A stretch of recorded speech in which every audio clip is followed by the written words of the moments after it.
Hello everybody.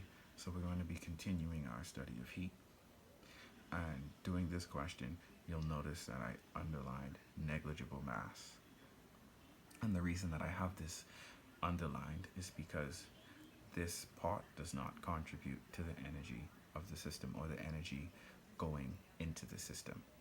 So we can only consider our our mass of water. We don't need to consider the mass of the pot because its contribution is negligible. So how much energy is required to bring a pot with 1 liter of water at 20 degrees Celsius to 100 degrees Celsius? Furthermore, how long could this energy run a 60-watt light bulb? So the first thing we do is we write down everything that we know. We're not given the mass of the water, but we are given the volume.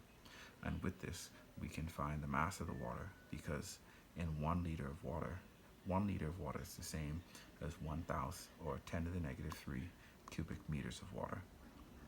And mass is equal to the density of water multiplied by its volume. So the density of water is 1,000, and here's the volume of the water, 10 to the negative 3, which gives us with 1 kilogram of water. This is my initial temperature, 20 degrees Celsius. My final is 100 degrees Celsius.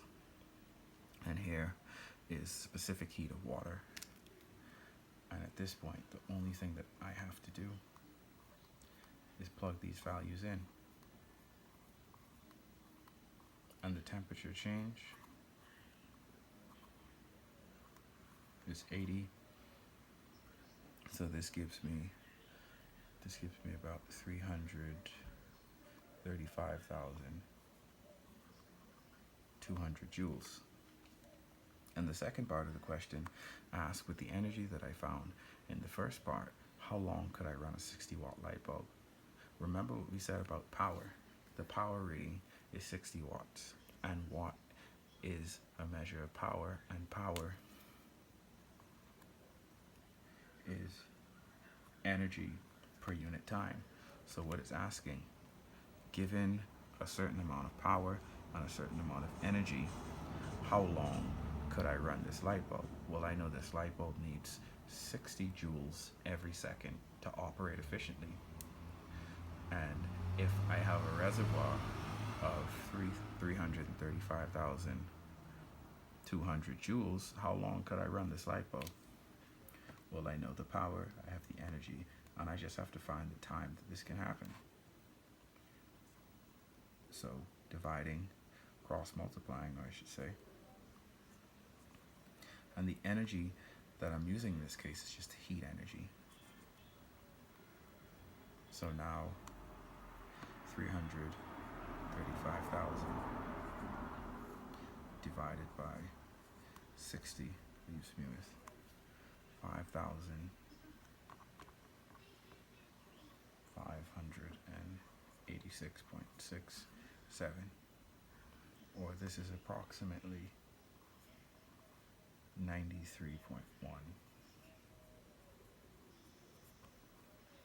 minutes. And just to further explain what's happening here is, with the energy that I found in part 1, how long could I run a 60-watt light bulb?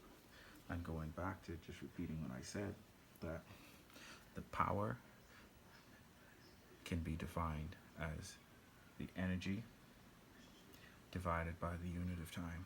So if I have, in this case I have 335,200 joules, and I were to apply this 335,200 joules to this 60-watt light bulb for 93 minutes.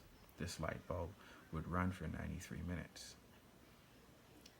And if I were to go again and I were to take this 93 minutes, I'm going to say, okay, I'm applying 335,200 joules of energy to this light bulb for 93 minutes, which means that the power rating is going to give you 60 watts. So it's a give and take exchange,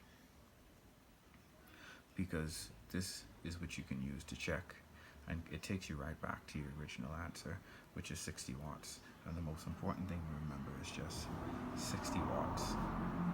That is, it takes 60 joules every second to operate this light bulb. So without the formula, you could think about it intuitively. If it takes 60 joules per second to operate this light bulb, and I have 335,200 joules, the most intuitive thing that I could think of would to be to take the 60 watts or the 60 joules per second and then divide it into the 335,200 joules, and that'll give me how long I can operate the light bulb.